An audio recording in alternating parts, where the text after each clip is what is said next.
Hello guys, ayan sa mga nagtatanong kung paano nga po ba yung pagbubulitas. Ayan, napakarami po guys ang nagme-message sa akin po mga video kung paano nga po ba ang paglalagay po ng bulitas. Ayan po, kasi yung malalayo guys na mga nagtatanong kasi gustong-gusto nila magpalagay po sa akin ng bulitas, hindi ko po sila mapunta sapagkat napakalalayo po nila. Kaya ito po guys ang sagot, wag po ninyong palalampasin po yung akin pong tutorial po sa araw po na ito. Okay, ako po guys ay may dala rito halimbawa, ito po yung halimbawa ng ating po mga junjun. Ano po?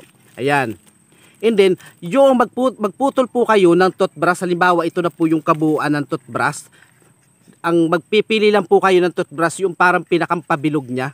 Yan, bibilugin nyo po siya. And then, yung inyo pong ikakabit na bulitas ay siguraduhin po ninyo na kasimbilog po noong toothbrush na inyo pong ikakabit po. Okay, naintindihan nyo guys, kasi kapag palapad po yung inyong toothbrush at hindi po kasukat yung pinakambulitas na inyo pong ilalagay, ay hindi po yun po pwede. Okay, may hirapan po kayo na ipasok po ninyo doon sa balat po ng inyo pong mga junjun. And then bukod pa po ron guys, kailangan mayroon po kayong alcohol. Maglagay po kayo sa isang bangkok ng alcohol, and then ibababad nyo po muna yung ilalagay nyo pong bulitas para po siguraduhin po natin na wala po siyang kung ano pang mikrobyo ang madadala po natin. Okay, ibababad nyo po yung pinakang toothbrush. Okay, nabilog nyo na po halimbawa yung toothbrush, and then kailangan tilos na tilos po siya ha. Tilos dito sa pinakang dulo, and then ito naman po guys ay pabilog. Okay, kaya naintindihan nyo guys. And then siguraduhin po nga po ninyo na kailangan kasukat po siya sa bilog ng inyo pong toothbrush na ginawa. Okay, after po nyo babad ng at least halos kahit mga 5 minutes lang po sa mangkok na may alcohol, and then ang simulan po ninyo guys, hihilahin po ninyo yung pinakang, siguraduhin nyo po guys na malinis po, magliligo po muna kayo para malinis po, wala po tayong maging sanhi po ng mikrobyo na papasok po dun sa ating sugat na ilalagay po natin. Okay, and then halimbawa guys, ito yung pinakang junjun po ninyo. Hihilahin po ninyo dito yung pinakang balat. Okay? Yung pinakang balat po dito, hihilahin po ninyo siya at siguraduhin po ninyo na yung balat ay hilahin po ninyo ay maitusok po ninyo ng sagad. Okay? Itong ating pong ginawa po dito. Okay? Ayan, halimbawa po, binubutas po ninyo. Siguraduhin po nyo guys na kapag binubutas nyo, diretso butas po guys, hindi yung parang dadahan-dahanin po ninyo, iikot-ikot po ninyo yung toothbrush na ibubutas po ninyo. Ayan, halimbawa guys, ganyan, siguraduhin po ninyo na yung pinakang kabilaan niya ay naka-diretso.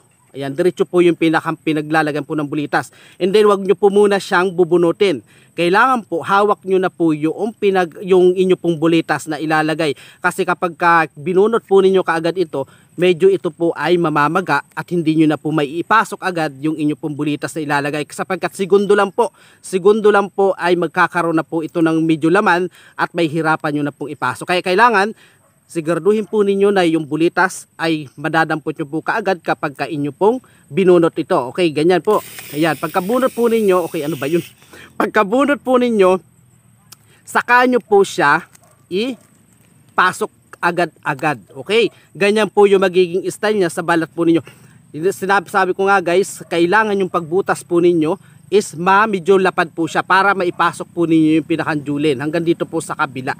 Napaka-basic pa lang po at napakaganda po ng kalalabasan to sapagkat ito po guys, kapag gumugulong-gulong siya, naintindihan nyo guys, yung kapag magiginhawahan po ang inyo po mga kapartner kapag kayo po ay mayroong bulitas. Sapagkat ito po ay habang kayo lalabing-labing, ito po ay gumugulong-gulong sa loob ng inyo pong kapartner. Naintindihan nyo guys, ayan, tanggal na yung ating ayan. And then, kung gusto nyo naman po guys, dalawa po ang magiging bulitas po ninyo. Dito po sa kabila, may kapartner po siya. Kalimitan po kasi naglalagay guys, ay hindi lang iisa, kundi dalawa. Magkapartner sila dito sa kabila. Okay? Kasi, napakaganda po niyan at talaga pong gumugulong at talaga naman pong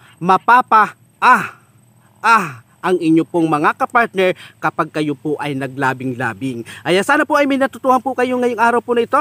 Sana po ay nagustuhan po ninyo. God bless!